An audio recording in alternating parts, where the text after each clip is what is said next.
Moni kysyy, että aloitanko itse Kairosta vai Tangerista. Minun tapani on aloittaa Tangerista, johtuen siitä, että siitä kakkosella jo pääsee Marokkoon.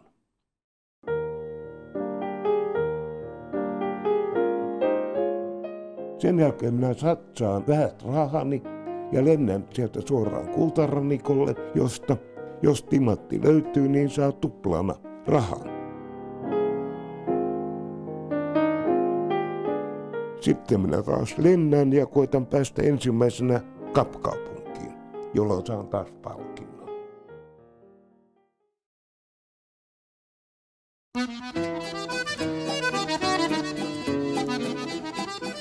Kun vuonna 1949, muutama vuosi sodan päättymisen jälkeen, eräs 19-vuotias nuorukainen tarjosi kustantajalle keksimänsä lautapeliä, kumpikaan ei voinut aavistaa, että puoli vuosisataa myöhemmin... Onneksi olkoon tekijälle. Kiitos. Mitäs me pelimiehet? Alusta asti minun nimeni on ollut täällä pelilaudassa ja pelin kannessa, mutta ei oikeastaan kukaan ole osannut yhdistää, että minä olen tämän pelin tehnyt. Joo, meillä on kyllä pelattu sukupolvesta toiseen sitä 60-luvun taitteessa ostettu. Näitähän on kokeiltu kaikenlaisia vuosikymmenten mittaan ja kyllä niistä harvasta tulee mitään sellaista, joka jää elämään. Joitakin tarkkoja on ollut. Tapasin aina silloin tällöin, jopa keskellä yötä saada puhelun. Nimi oli löydetty luettelosta ja kysyttiin, että mitäs nyt tehdään, kun saarella tuli rosvo, eikä ole rahaa laivamatkaan. Peliä on vuosikymmenten kuluessa myyty jo miljoonia Suomessa ja ulkomailla. Kuinka moni pelaaja on joskus miettinyt, kuka pelin keksijä oli ja miten hän pelin keksi? Ja mitä muuta hän elämässään teki, vai tekikö mitään? Rikastuiko miljoonia myynnellä pelillä niin, ettei enää koskaan tehnyt työtä? Tässä on ensimmäinen painos Afrikan tähtiä 50 vuoden takaa vuodelta 1951. Silloin pelin kansi oli tämän näköinen ja mielenkiintoista on, että pelin nimi oli Kadonnut Afrikan tähti. Mulla ei ole enää tätä peliä edes kokonaisena. Kotelo on hävinnyt ja tästä on tullut vähän niin kuin keräilykappale. Kyllä kai se lähti liikkeelle siitä, että minä olin jostakin lukenut maailman suurimmasta timantista nimeltään Cullinan, joka sai lempinimekseen Afrikan tähti. Jostakin olin saanut käsiini vanhan Afrikan kartan. Tänne peliin tulivat nimet aivan niin kuin ne siinä olivat, vaikka monella paikalla oli jo vakiintunut suomenkielenkin nimi. Mutta näköjään ketään ei ole häirinnyt. Olipa jopa elokuviakin siihen aikaan, oli Tangervaarojen kaupunki, oli Casablanca. Näistä palasista peli lähti sitten kehittymään. Siitä kartasta valitsin umpimähkään paikkakuntia ihan sen mukaan, mitkä kuulosti kiehtovilta ja jännittäviltä. Bahr el Ghazal ja Darfur ja niin edelleen. Afrikan valtiothan itsenäistyivät vasta pelin keksimisen jälkeen, joten tämä ei ole mitenkään maantieteellisesti autenttinen. Jännää on myöskin se, että minä sitten rakentelin sinne maanteitä, lentokenttiä, paikkoihin, missä varmasti ei ollut tietä. Joku kinttupolku viidakon läpi ja lentokenttiä ei taatusti näissä paikoissa ollut, mutta ei sitä kukaan ole purnannut. Joitain muitakin pikku hatsahduksia sattui, muun muassa Kairo. Sehän ei ole ihan rannikolla niin kuin pelissä, vaan vähän kauempana sisämaassa. Täällä on paikkakunta nimeltä Egypti. Näin kartassa silloin luki. Täytyy ottaa huomioon, että Egyptin valtiota ei vielä silloin ollut. Sama koskee Marokkoa. Täällä on paikkakunta nimeltä Marokko, koska Marokon valtiota ei ollut. Mielenkiintoista on myöskin se, että en ole koko aikana saanut ainoatakaan moitetta mustaihoisista tai rasismista. Siitä huolimatta, että täällä Kapkaupunkiin tuli ja sai erikoispalkinnon. Ja esiintyä täällä Slave Coastkin, eli orjarannikko, Mutta sehän on pelkkää historiaa. Se oli niin, että kun mä olin tämän peruspelin keksinyt, niin sitä koepelattiin kavereiden kanssa ja sitten mä rupesin keksimään lisää höystettä. Silloin syntyi hevosen kenkä ja rosvo. Pelissä oli vähän niin kuin tämmöistä upporikkaan ja rutiköyhän makua, että jos rosvo tulee, niin se on sitten loppu. Ehkä kaikkein mieliinpainuin tapaus oli silloin, kun myytiin 1 Afrikan tähti. Silloin kustantajani ja ystäväni Esko Eronen järjesti juhlaristeilyn, jonne kutsuttiin muun muassa miljoonainen pelin ostaja, kuusamolainen koulutyttö. Ja sinne Esko Eronen oli hankkinut juontajaksi Riitta Väisäsen, joka patisti minutkin lausumaan jonkun sanan. Ja Esko oli sitten jakanut kaikille laivan lapsimatkustajille lahjaksi Afrikan tähden. Alkoi valtava ryntäys. Kaikki lapset tulivat pelikädessä pyytämään nimikirjoitusta siihen. Mutta ei suinkaan minulta, vaan Riitta Väisäsen. Kun Afrikan tähti oli syntynyt ja koepelattu, nuori Mannerla aavisti keksineensä hyvän pelin ja tarjosi sitä suurelle kustantajalle. Mutta nyt oltiin hinnasta eri mieltä. Peleistä ei siihen aikaan maksettu kovinkaan paljon. Parisen vuotta riideltiin hinnasta ja kun ei oikein päästy yksimielisyyteen, niin tyydyin sitten aika vaatimattomaan maksuun, mutta keksin vaatia sopimukseen semmoisen pykälän, että seuraavista painoksista eri sopimuksen mukaan. Tähän kustantaja suostui mukisematta, koska eihän peleistä otettu uusia painoksia. Nyt kävi kuitenkin toisin. Ensimmäinen painos oli 10 000 kappaletta, joka sekin oli siihen aikaan suuri. Se myytiin ensimmäisenä jouluna loppuun. Seuraavana vuonna myytiin toiset 10 000, sitä seuraavana jo 20 000 ja aina vaan enemmän ja enemmän. Afrikan tähden syntyminen tuskin oli sattumaa. Kari Mannerla oli harrastanut monenlaisten pelien, harrasteiden ja ajanvietteiden keksimistä pikkupojasta asti. Sodan päättymisen jälkeen kaikesta oli pulaa ja kekseliällä nuorukaisella oli hyvät markkinat. Lapsuuden kotini oli hyvin mielenkiintoisessa paikassa, osoitteessa Kaisaniemen katu 5. Siinä oli siihen aikaan kaunis sireenin piirtämä graniittinen asuintalo. Tähän taloon muutti sitten kaveri nimeltä Ruben Jaari. Hän osti pohjakerroksesta parturin liikkeen ja rupesi myymään siellä kappoja nimellä Pukeva kappakeskus. Minä luulen, että tästä Rubenista minä sain kipinän eräänlaiseksi bisnesmieheksi ja niinpä minä jo 10-vuotiaana polkupyörällä kiertelin ympäri Kruunuhakaa ja olin kiinnittänyt pyörän tankoon laatikon, josta minä myin itse tekemiäni koiranpommeja, hajupommeja, kiinanpommeja, kaiken näköistä. Ennen Afrikan tähteä Mannerla oli tehnyt jo 10 peliä, joita hän myi pikkusummista kertamaksusta eri kustantajille. Ensimmäisen pelini tein peräti 14-vuotiaana. Sillä oli komealta kalskahtava nimi, Totalisaattori Ravit. Itse asiassa sen minä edes oikeastaan tiennyt, mitä ne ovat. Seuraavaksi tuli sitten peli, jonka ristin Gangsterit kiinni peliksi. Se on yksinkertainen kaupunkikaavio ja siellä piilotettiin tavaroita, joita varkaat sitten varastivat ja poliisit puolestaan etsivät varkaita. Tämä oli kai seuraavana vuonna 1947. Sitten tuli aika jännä peli, josta tavallaan olen ylpeä. Se oli radiumtaistelu Marsissa. Ja todellakin aikana, jolloin ei avaruusseikkailusta vielä puhuttu yhtään mitään, ei ollut atomiaseita, ei ollut avaruusaluksia. Ja vuotta myöhemmin tein sitten pelin nimeltä Merien kauhu.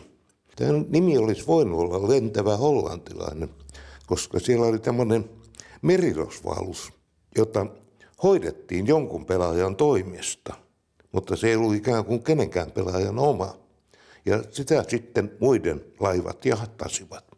Ja kyllähän minulla kuvaavaa kaikille peleille oli, että mikään ei ollut semmoinen perinteinen niin sanottu punahilkkapeli. Kaikissa oli omitakeinen juoni. Sitten tuli peli, joka valitettavasti kustantajan luona pilattiin. Se piirrettiin suorastaan niin väärin, ettei sitä pystynyt pelaamaan. Tällä olisi ollut aineksia ehkä toiseksi Afrikan tähdeksi. Oli siellä jotakin huonompia pelejä vielä välissä, mutta sitten tuli Afrikan tähti ja jäikin sitten viimeiseksi. Kun menin naimisiin itseäni tuntuvasti nuoremman viettävän naisen kanssa ja olimme häämatkalla, osuimme Marokkoon, niin siellä sitten yhtäkkiä nuori vaimoni iltakynttilän valossa sanoi, että kuule Kari, jos joku olisi minulle lapsena sanonut, että minä eräänä päivänä lähden Afrikan tähden tekijän kanssa Afrikkaan, minä en olisi uskonut.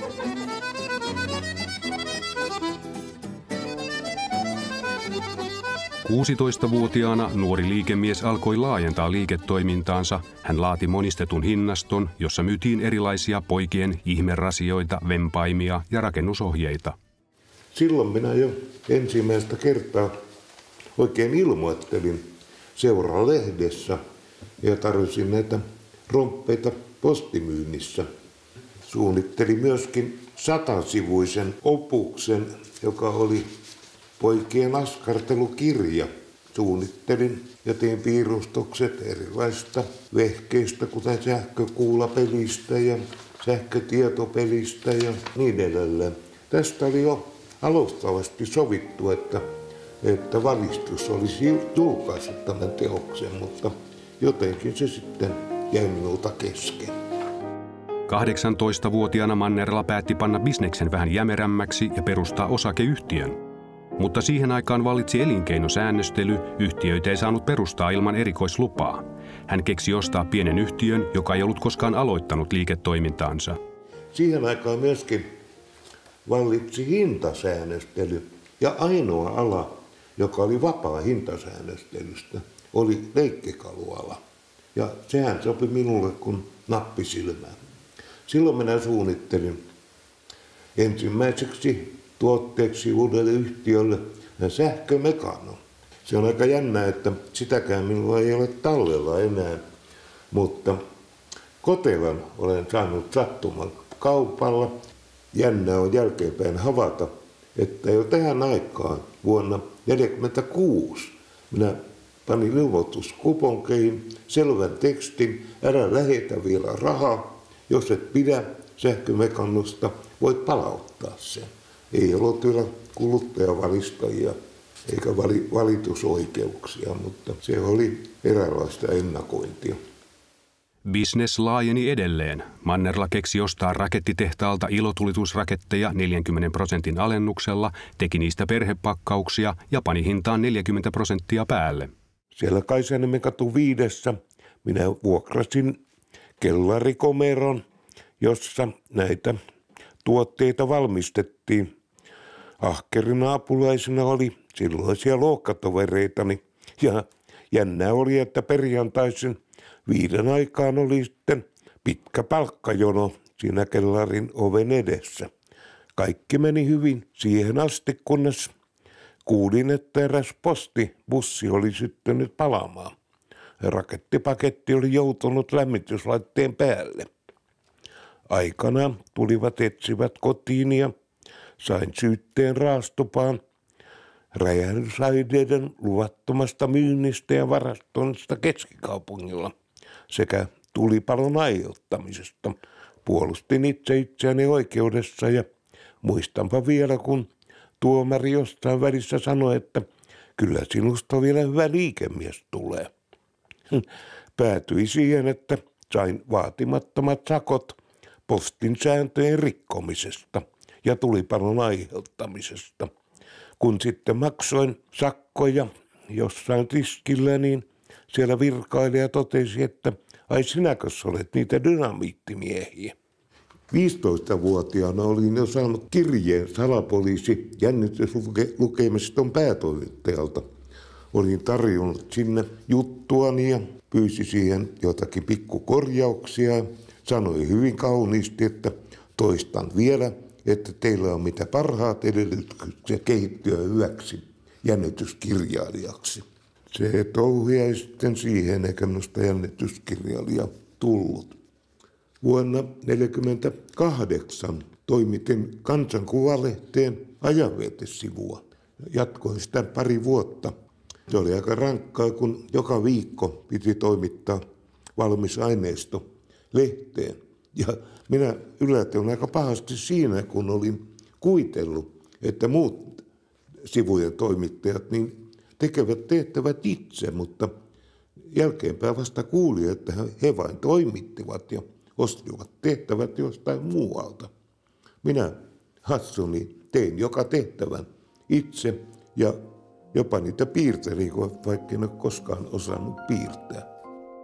Ehkä ei ole liioiteltua sanoa, että ikävuodet 10-20 olivat urani luomisvoimaisinta kautta. 17-vuotiaana Mannerla pääsi harjoittelijaksi mainostoimisto Sekkiin ja alkoi luomaan mainosuraa. Silloin peli jäi taka-alalle, hän kävi vain kerran vuodessa kuittaamassa palkkionsa Afrikan tähdestä, mutta mainosura vei kokonaan mennessään. Jätinkin sen sitten viimeiseksi pelikseni ja luovuin kaikista muistakin sivutouhuistani ja päätin täysin rinnoin keskittyä mainosuran luomiseen. Ja niin siinä vaan kävi, että aika nopeasti sitten eteninkin 20-vuotiaana päälliköksi, 30-vuotiaana johtajaksi ja 40-vuotiaana hallituksen puheenjohtajaksi. Taisi olla vähän liiankin huima tahti. Ihan alkuvuosina minä olin Sekille jopa vähän uskoton ja nuoruuden levottomuudessa. Menin välillä töihin Erva Latvalalle. Siellä jouduin muuten samaan huoneeseen nuoren mainostoimittajan Armi Ratian kanssa. Me oltiin Armin kanssa hiukan kapinallisia ja toimisto oli vähän byrokraattinen, niin siitä ei oikein hyvää seurannut. Eräänä päivänä me yhtä aikaa saimme molemmat Armi Ratian kanssa potkut. Niin, ilman sitähän ei olisi syntynyt Marimekkoa, eikä Sekko olisi sama kuin se on tänään. Aivan harkitusti jätin toimitusjohtajan viran väliin ja hyppäsin suoraan hallituksen puheenjohtajaksi.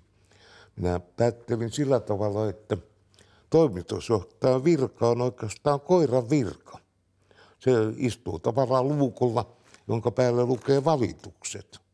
Sitä paitsi kaikki haluaa tavata toimitusjohtajan joka paikassa. Hallituksen puheenjohtajan virka on siitä hyvä, ettei ole pakko mennä mihinkään, mutta voi mennä minne haluaa. Ehkä ratkaisevin pelini mainosmaailmassa oli A4:lle piirretty kaavio, jota minä kutsuin pitkän tähtäyksen suunnitelmaksi. Siinä tarkalleen määriteltiin, mitenkä mainostoimisto Sekistä muodostuisi monipuolinen alan konserni. Ja kyllä tämä minä tein jo vuonna 1967. Ja kyllä se sitten rupesi palalta toteutumaan ja alkoi sitten todellakin olla maan ylivoimaisesti suurin ja menestyksekkään konserni. Kuvaava on se, että kaikissa miitysuutisissa niin armotta pidettiin pois kaikki, mikä viittasi pelien keksimiseen ja Afrikan tähteen. Ei sitä pidetty mitenkään niin kuin kunniallisena hommana tämmöistä pelien keksimistä. Tässä on hellekypärä, joka on tilattu Englannin siirtomaan hallitukselta. Sen minä sain 50-vuotispäivänä firmasta lahjaksi. Sen mukana seurasi lentolippu, jossa luki minne tahansa. Vähän kyselin kyllä pojilta, että sisältyykö siihen paluulippu.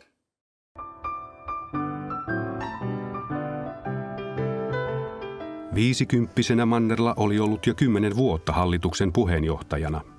leikillisesti sanoin, että minulle sopii oikein hyvin sellainen tahti, että viikonloppu alkaa tiistaina. Ja olin aina ollut hyvä delegoimaan, mutta nyt minä en oikeastaan enää mielestäni keksinyt mitään delegoitavaa. Ja aloin vähän kyllästyä koko hommaan. Olin tehnyt sitä niin kauan ja rupesin vakavasti miettimään eläkkeelle siirtymistä. Suuri ongelma oli kyllä se, että mitä sitten eläkkeellä rupesin tekemään. Liike-elämän en enää halunnut, en edes konsultiksi jäädä. Silloin syntyi ratkaisu. Minä, syntyperäinen toisen polven kaupunkilainen, päätin visusti muuttaa maalle.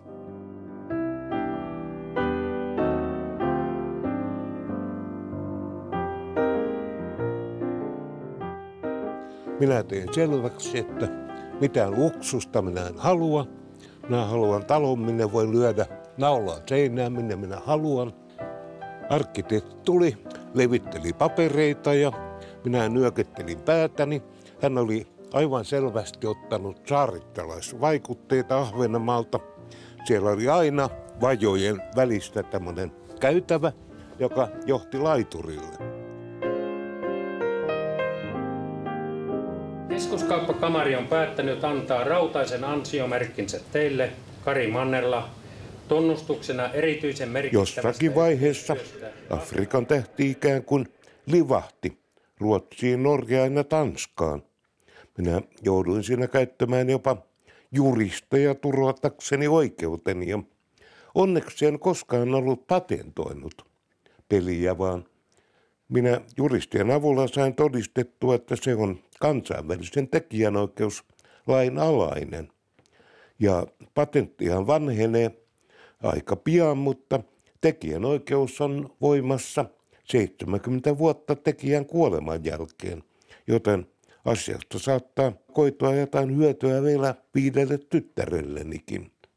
Peli on nyt nykyään sitten sekä Ruotsissa että Norjassa niin saavuttanut aivan saman aseman kuin Suomessa. Sain suuren erilaisen kustantajan innostumaan, mutta ihmisillä on kummallinen taipumus yrittää parantaa toistensa työtä. Ja niinpä tämä tehtiin siten, että sitä puuttuu kokonaan se afrikkalainen nostalgia. Siellä jopa hevosenkengät on muutettu viisumeiksi. Ja aika jännää on, että kun lähestyin maailman suurinta pelien valmistajaa Yhdysvalloissa, vastaus oli tyly. 50-luvun Afrikka ei ole millään tavalla kiinnostava. Peli pitäisi siirtää vaikka Lähi-Itään. Joo, minä hiukan tuohtuneena sanoin, että viekää sitten Tartsankin Lähi-Itään. Moni on varmaan aprikoinut, mutta harva uskaltanut kysyä, että paljonko minä olen sitten Afrikan tähdellä tienannut. Siitä liikkuu huhuja. Itse olen kuullut ehkä niistä parhaan. Se oli Välimeren risteilyllä lähellä Afrikan rannikkoa. Minä vietin 60-vuotispäiviäni ja niin kuin aina olen lähtenyt merkkipäiviä pakoon. Olin yksikseni matkalla ja hiukan juhlistaakseni tätä merkkipäivää olin tilannut ylimmältä kannelta hienon luksushytin. Kuulin sitten suomalaisesta matkanjohtajalta, että siellä alemmissa kerroksissa suomalaisten keskuudessa liikkui semmoinen huhu, että täällä on Afrikan tähden keksijä laivalla mukana. Se asuu tuolla yläkerrassa jossain suitissa ja sillä on oma ravintola ja oma hovimestari, sillä on satoja miljoonia. Kyllähän tämä kaiken kaikkiaan olisi aikamoinen summa, jos sen yhdellä kertaa saisi käteensä, mutta kun se nyt on 50 vuoden aikana ikään kuin tipoittain saanut, niin se on ollut semmoinen sievoinen lisä muihin tuloihin. Minä en ole kaivannut mitään sosiaalisia eliittiharrastuksia. Tämmöinen kroketti on ihan mukava. Siinä on vain yksi maila, eikä tarvitse lähteä kotoa pois edes. Ja paljon puhutaan siitä makeasta elämästä. Minä olen aina ihmetellyt, että mitä se on. Minulle se ei ole ainakaan champagnea ja hienoja ravintoloita, pelikasinoita ja äveriäitä matkoja. Minulle makea elämä on täällä elämistä ja asumista ja luonnosta nauttimista. Kari Mannerla varmasti itse piti tärkeimpänä pelinään uraansa mainosmiehenä, mutta miljoonat Afrikan tähteä elämänsä aikana pelanneet ihmiset muistavat hänet varmaankin parhaiten miehenä, joka keksi meitä kaikkia vuosikymmenten ajan viihdyttäneen yksinkertaisen lautapelin. Hyvin kauniin repliikin sain kerran eräältä naistoimittajalta, joka vakavin ilmeen kysyi minulta, että olenko tullut ajatelleeksi, miten paljon perheitä minä olen pitänyt koossa. En todellakaan ollut tullut ajatelleeksi, mutta kyllähän tämä ajatus lämmitti. Leikkillisesti olen usein sanonut, että minusta voisi sanoa niin kuin joissakin viisaissa muistelmissa sanotaan, että eli loppuelämätä syrjään vetäytyneen maaseutuasunnossa.